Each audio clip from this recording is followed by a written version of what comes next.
Welcome to the English Suite podcast, the voice of Widener University's English and Creative Writing. I'm Christina Giska. In today's show, host Jim Esch talks with Dr. Annalisa Castaldo about the literary canon and the presence and absence of women writers in it. Why have women been so underrepresented in the canon? What kinds of writing and women authors are being discovered and appreciated? Has the canon changed for the better in the last 30 years? Dr. Annalisa Castaldo is Associate Professor of English and Director of Gender, Women's, and Sexuality Studies at Widener University. She received a master's degree from Johns Hopkins University and a PhD from Temple University. In 2014, she earned a master's in education degree in human sexuality at Widener. She has been a long-term affiliate with the Philadelphia Shakespeare Theatre, offering lectures on early modern drama and serving as dramaturge.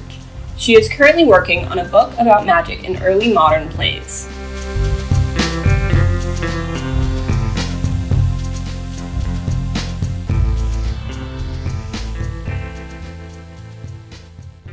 Welcome to the English Suite.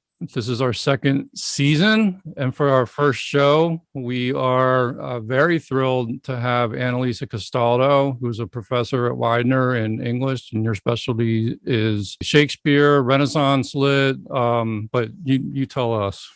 My official specialty is Shakespeare. That was what my dissertation and most of my research is in, but early modern literature in general, and also I've been lucky enough to teach a lot of medieval literature, which I love. And I have a great passion for the writing of women, especially in the early modern period. So I sort of consider that something of a specialty. And you're also in the Gender and Women Studies program? I'm the director of the Gender, Women, and Sexuality Studies program. And before I was the director, I was definitely part of the program. Cool. And is that something that students can major or minor in, or how can they take courses in that field? There is a major, there's a minor. We're actually creating a certificate as well. There are two classes in GWS that are standalones that are not cross-listed. The intro course and 355, which is feminist theory. Everything else is an interdisciplinary cross-listed course. We've got a number of courses in English, but also psychology, sociology, history, social work. We actually this semester have a course in biology. So we have a huge range of courses. Very cool. Our topic of discussion today is the literary canon and women writers. I've thought maybe some of our listeners might not really know what we mean by the term canon or literary canon. So for the uninitiated, could you give us some context? What do we mean by the literary canon? What is that? Well, that's really the question, isn't it? So on the one hand, you can argue or you can say that the canon is the books that are generally agreed, the writings that are generally agreed to be the best, the most artistic, most aesthetic, the most important, that everyone who is interested in literature should know. Another view of it is it's the works that end up in the classrooms. It's the ones that get anthologized, regardless of their status, what people might think of them separately, but the works that sort of get taught over and over again, written about over and over again. And what fascinates me is the fact that those two definitions coexist and everyone kind of pretends they don't. Like the stuff that ends up in the Norton Anthology is we're all just like, oh, well, this is the stuff we teach. Why do we teach it? Well, partly because we think it's really good stuff, but also partly because it's neatly packaged with footnotes and headnotes and explanatory stuff. And it makes it possible to cover it easily for students to understand it. And then those students go to grad school. And what do they study? They study the stuff they know already. And they write on the things that they've learned about, and they write books when they become professors on that stuff. And the cycle just repeats and repeats. So it reinforces itself. Yeah. A feedback loop. When did the literary canon even come into existence? When did people start saying we need a canon? My understanding is that when English departments were founded at universities at the end of the 19th century, so before that, some people might not know that when there were universities, for a long time, English was not considered a subject that people should study at university. Like, everyone speaks and reads English. Why do you need to study it? That's ridiculous. It was often actually classified as, women's literature, stuff that was written in English. Real men studied Latin and Greek. How times have changed. Now the Latin and Greek departments are disappearing, or have disappeared. Anyway, so when the university departments of literature were first founded, there were sort of two things that happened. One was this push to create a kind of criticism that was very scientific and rigorous, to suggest to outsiders that there was hard work going on, that this was not a fluffy major that people took because they couldn't hack Latin, but it was important. And co-arising with that was the establishment of a canon that would shape both the materials that were taught within the university and the awareness of the larger public of what constituted great literature. So before that, it was it's not like there weren't people who were highly praised and people who weren't, but it was more casual, more widespread. And a lot of times it was other writers talking about their writers, or critics like Samuel, Coleridge, for example, saying this is great and this isn't, and here's why. But there was no sort of, and there still isn't actually, this unified body that kind of put a stamp of approval on things, but there needed to be a curriculum. And so one was created using late 19th century values, and we're still kind of working under those values in a lot of ways.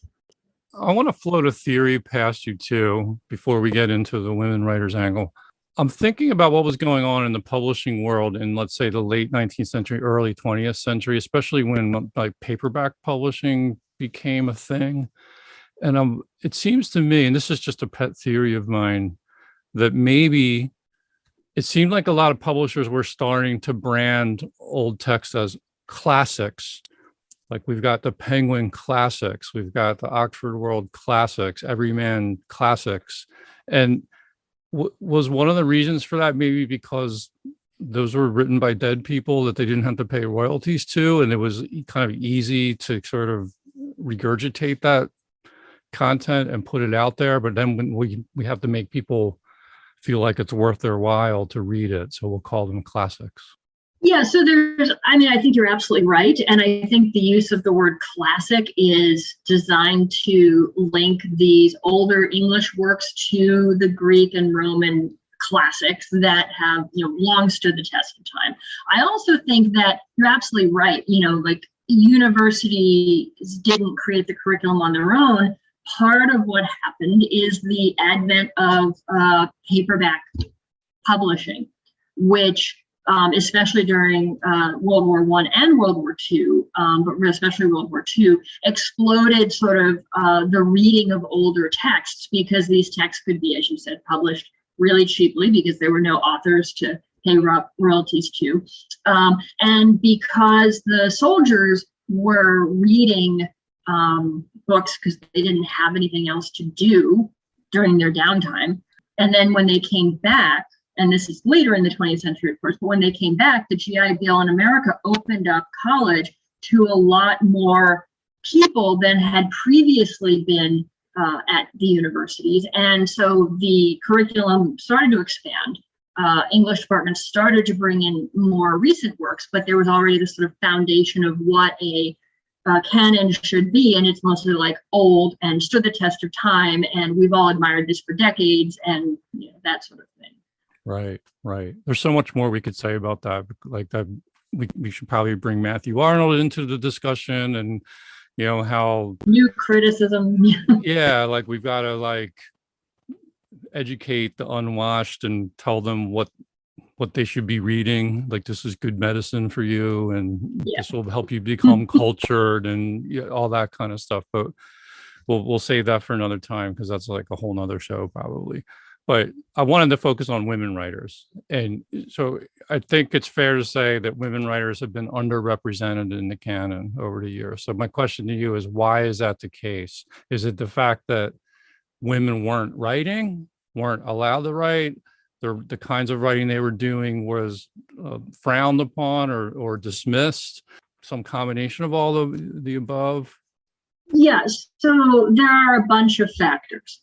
So first of all, in my period, which is mostly what I think about, you've got these texts there are many fewer texts by women in the medieval and early modern period than there are by men, because literacy rates were low anyway. Most of the writing was being done by either people in the court or people who were trained for religious work. And so the texts often that we have are male written and male based. But the other thing you said, that the texts weren't valued, I think is really key. And it's not that they weren't valued at the time. It seems to me from the research I've done that when women did write, their texts were valued pretty much equally with texts written by men. But in the formation of the canon, certain things became valued that cut out a lot of what women wrote. And again, we have that question of what's accessible. I don't know if you're familiar, for example, with the Brown Women Writers Project.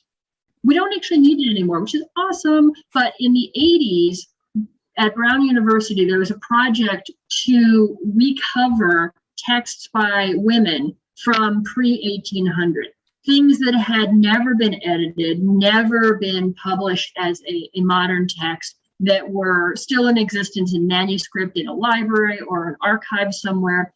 And they found dozens, hundreds of texts by women that no one knew existed before the 1980s. So you can't really build an anthology with women in it if you don't actually know that these texts exist. So that's problem number one. Like, people had to go into the archives, sort through all the paper, pull out the stuff by women, transcribe it in the 80s, under word processing and, maybe even some typewriters, modernize, edit, find a press that would actually print them.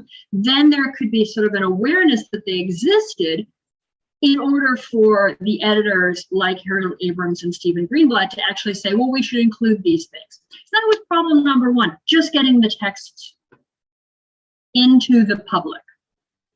Problem number two is that a lot of the texts written by women were not texts that the canon, which is based in sort of this late 19th, early 20th century of this sort of well-wrought urn, the aesthetic ideal, this image of the perfect work of art. They were very much bound in their time and connected to the lives of women.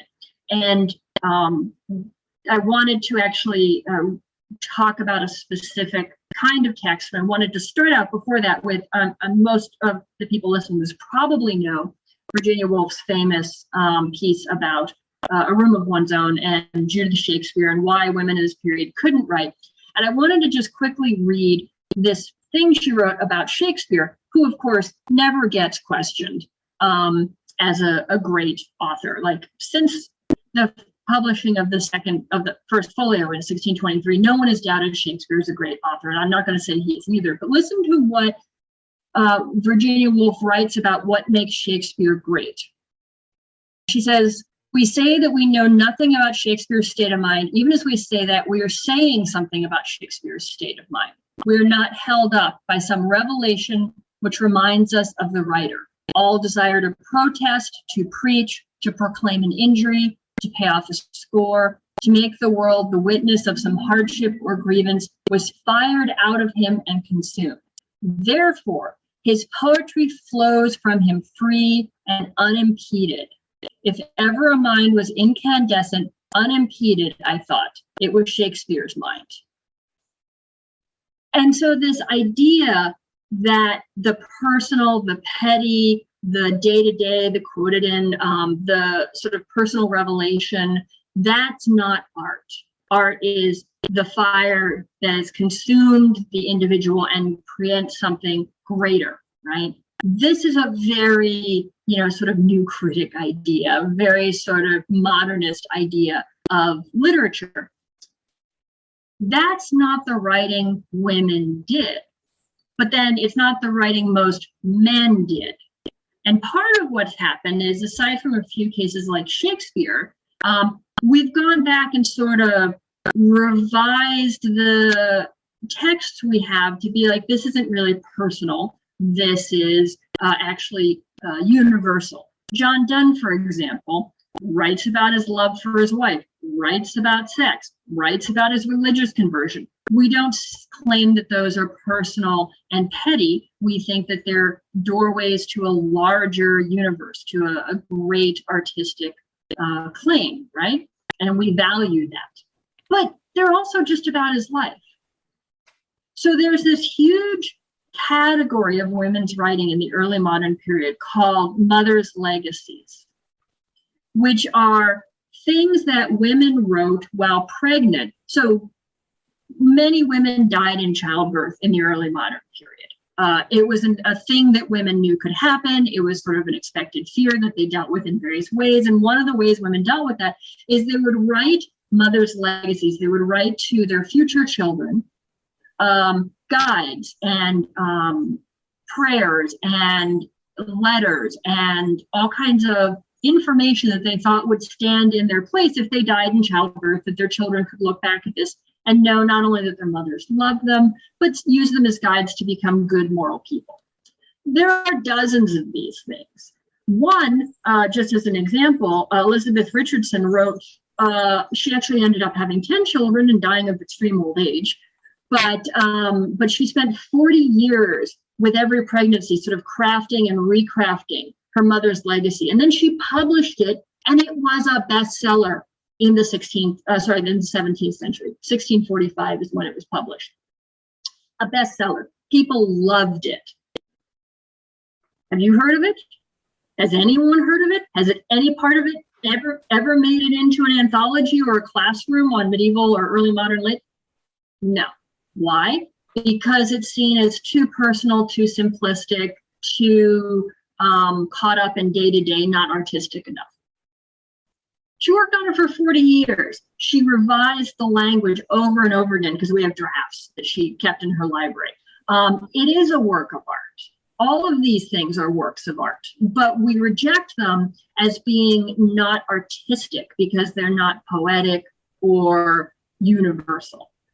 It's also part of literary history too. I mean, it's there, other women were writing these types of texts, and we should know about that. Yeah, and the only reason I know about this is because I have a friend who worked on a book about this stuff. So it's just now, like in the last 7 or so years, starting to come out. People are working on these texts. They still haven't made it to the anthologies or being taught regularly. But is Elizabeth Richardson in print now? Like, we wanted to go buy a book by her. No, I don't think so. Or maybe there is a text of hers that's a scholarly, like you could spend $150 to get. Get it from your local academic library. Right, but it's not showing up as a Penguin classic for $9.95. Not yet. Not yet. That's fascinating. Do you have other examples of unheralded women writers from your period or any period where you actually have seen them now enter the canon? Yeah, well, one person who has sort of made the whole transition is Margaret Cavendish. I don't know if you've heard of her. I've heard the name, but you've heard of her. Know very little about her. So she was a late 17th century woman writer. She's actually mentioned in Virginia Woolf's Room of Her Own. She's described as an overgrown cabbage, sort of an embarrassment because she wrote such bizarre stuff. But she is a woman who very much wanted to be seen and thought of herself as an author, as an artist. And she had the clout and the money to do what she wanted to do. So she was sort of an eccentric, and she had this whole style of dress that was just like hers. And she's actually really cool. She is nowadays often considered the author of the very first science fiction novel. Sorry, Mary Shelley. But she wrote a book called The Blazing New World, which has a princess who is escaping rape, jumps onto a raft, floats for many days, and ends up in an Arctic world where all of the inhabitants are like bear men and ant men, like they're all animals, but they're standing on two legs and they have intelligence. And there's this whole philosophical debate and et cetera, et cetera. So it's sort of like quasi science fiction. But she, for many, many years, was basically unknown. And then when she was first known, again, Brown Women's Writer Project sort of unearthed the work that she'd done and made it available. And when I was in grad school in the early 90s, I started a project to edit some of her poetry because I thought it was just so fascinating. The imagery is amazing and very unusual. Her forms don't fit into kind of like the neat proto-restoration forms that we think of when we think. She was sort of bridged the gap between Shakespeare's time and the Restoration. She was alive during the Civil War and the interregnum, and her writing kind of reflects that really complicated engagement with the word, this sort of Protestant fight over who gets to control what's really being said. So anyway, I was editing some of her works in hopes of like actually turning it into something that got published. But I was, mid-20s grad student, and I had lots of other stuff on my mind, and so I didn't carry that project out. But now all of her works are in print. She exists in Penguin Classics. She gets taught a lot, and she has, if not the same level of respect as, say, like, a Donne or a Shakespeare or anything like that, I think that she's pretty well known and well respected. If anything, her problem is that she doesn't fall neatly into the pre-Civil War or the Restoration. And so sometimes she's like, too early for 18th century courses, but too late for Renaissance courses. And so that's really her problem now, not that she's a woman. So she's someone who went from being unknown to being well-known. I'm really happy about that. When did you see like the literary canon start to open up to women writers? Like, was it the 90s? Is that about right? Yeah. I actually tried to look up the table of contents of older editions of anthologies.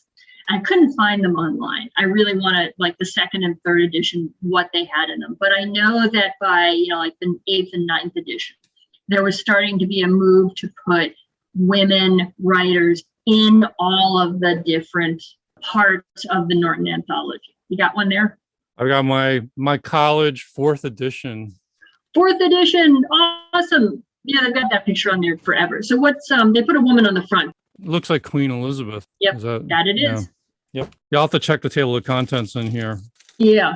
But I doubt there's very few women because I don't remember reading any in English Lit 1. Right. That was from the 80s. Yeah. And so generally, if the 80s is when women, feminist scholars of the period were starting to unearth these things and find them and make a fuss about them and write articles about them.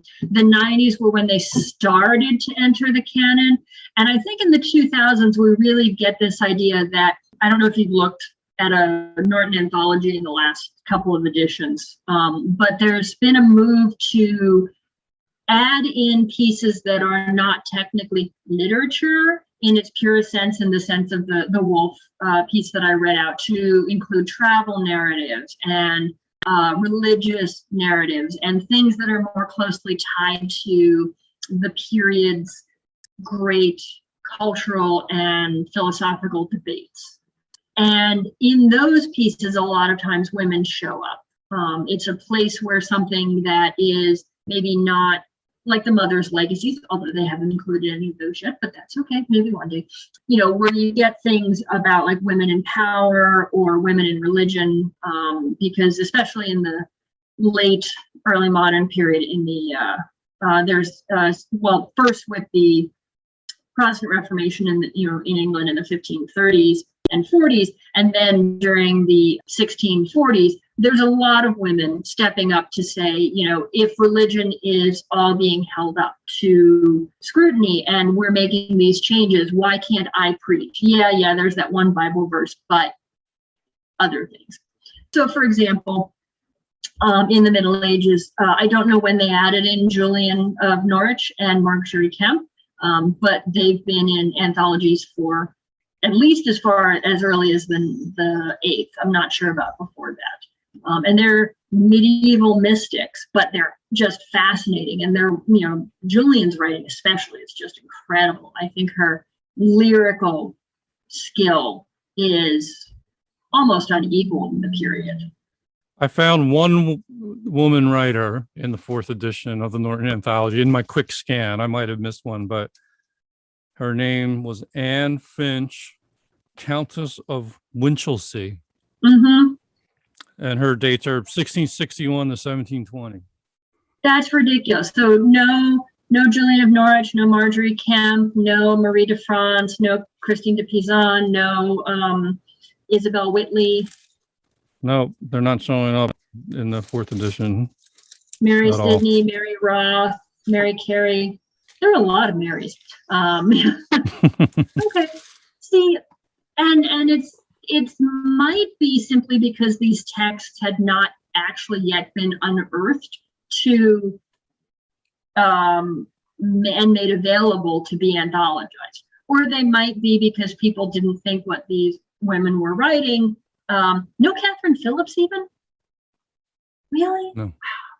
Catherine Phillips is amazing. Everyone should. She's a metaphysical poet in the lines of John Donne, and what she does with language is just incredible. So beautiful, so naughty and complex, but so beautiful. You can sit with her poems forever. This is why the canon sort of fascinates me, because it is always changing. I mean, it's this weird dynamic where the canon is trying to fix texts, for perpetuity, like everyone should read this, but it's always changing. Like stuff falls out of favor and disappears, and stuff is ignored or has not been discovered yet. And then we open it up to writers of color and women writers and people from like colonized nations and things of that nature. And so it's always shifting, despite everyone's attempt to fix it. I like that. Yeah. And I think talking, having the meta conversation about it is really important. Because when you hand students this like anthology or these books with all these footnotes and introductions, they're like, oh, well, of course, this is great literature. They don't know kind of all the work it's gone through. The central thing that I think really needs to be discussed more often about the canon is that at heart, the idea is this is the collection of works that we want to value as telling the story of English literature that are most beautiful, most meaningful, most artistic. But who decides what most is? And this is true, across the board in all disciplines. It's a little easier maybe in the sciences, like, okay, this, the invention of vaccines, clearly very important. You can't leave that out of the discussion when you're doing a history of the greatest scientific inventions, like, right? But with things like literature and art and music, there's basically the aesthetic dimension is so large that it comes down to, at some level, always personal taste. Right. And our personal tastes are shaped by our society and our community and what we're told to value. And this is all like art and stuff like that. But how can we get outside of that? I would argue no. We can become aware of it, but we can never get completely outside of it. There's no completely impersonal valuing of a work of art. So what characteristics do we value and why? That's an important conversation to keep going. And those aesthetic taste is always changing too. I mean, we don't have the same exact definition of even what literature is that we might have had 100 years ago. Yeah, definitely not. I mean, the things I teach, students are like, and they're always sort of ashamed when they don't like Shakespeare. And I'm like, look, it's okay. These long speeches, that was the Elizabethans loved rhetoric. They lived. I always use the analogy. I'm like, those Marvel movies you go to, and there's like the 20-minute fight scene, which how it's going to end because Thor and whatever can't. The special effects are there just because we like them. They have nothing to do with the plot. And it's the same thing with Shakespeare's rhetoric. He's doing it because his audience liked rhetoric. He does it better than anyone. But it's not there for any other reason than we like it. And if we don't like it now, that doesn't mean we're bad. We're just different. That's great to keep in mind. Are there any other women writers that you want to feature here and that you think folks ought to be reading these days? Well, from my period, I would. So first of all, I want to put in another plug for Catherine Phillips because I think she's so amazing.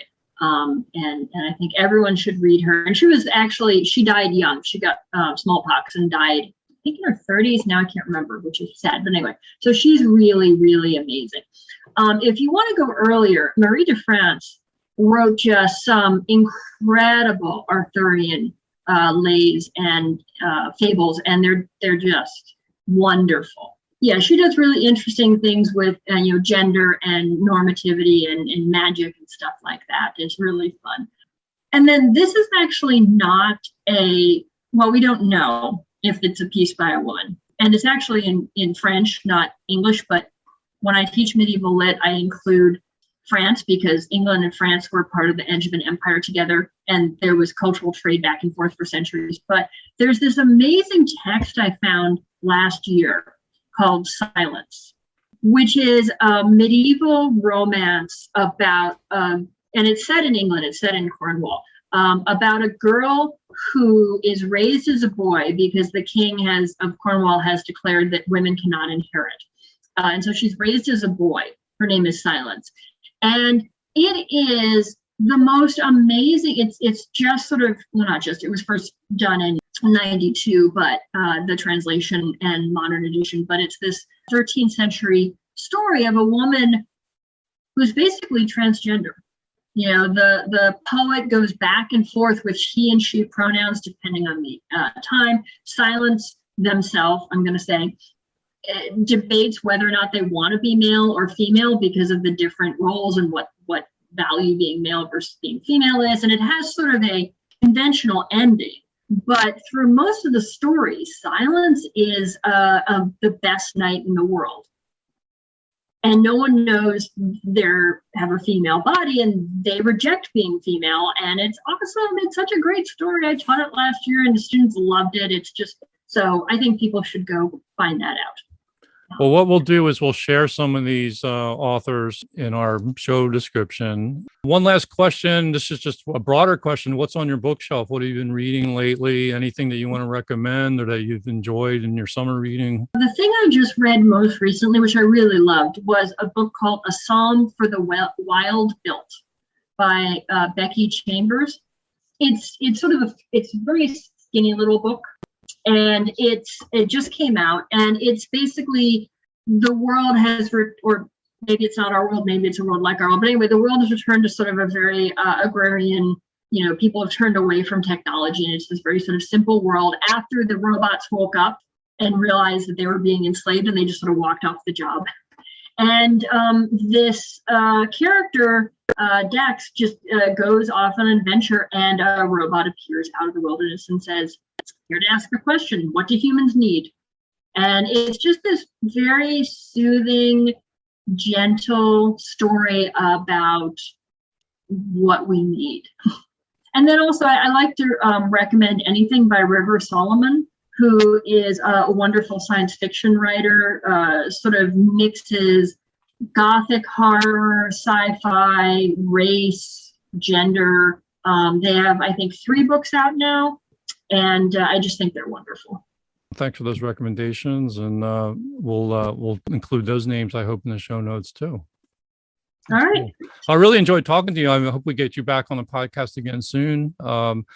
At some point, we will have to talk about Shakespeare, because there's always something to talk about with Shakespeare, isn't there? And many, many other topics. So Annalisa Castaldo, thanks for kicking off season 2 of the English Suite. Absolutely. Thanks for inviting me. I had a great time. To learn more about the topics discussed in this show, check out our blog, EnglishSuitePodcast.blogspot.com. There you will find show notes and links to more information about the authors and their books in print. The English Suite is produced by Jim Esch and a staff of dedicated students at Widener University.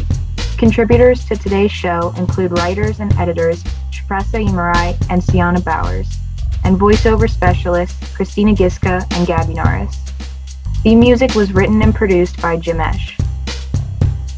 You can find the podcast at anchor.fm, Apple Podcasts, Spotify, YouTube, and other podcast directories. We would love to hear your feedback, announcements, and suggestions. Send an email to widenerenglishsuite@gmail.com. Thanks for listening.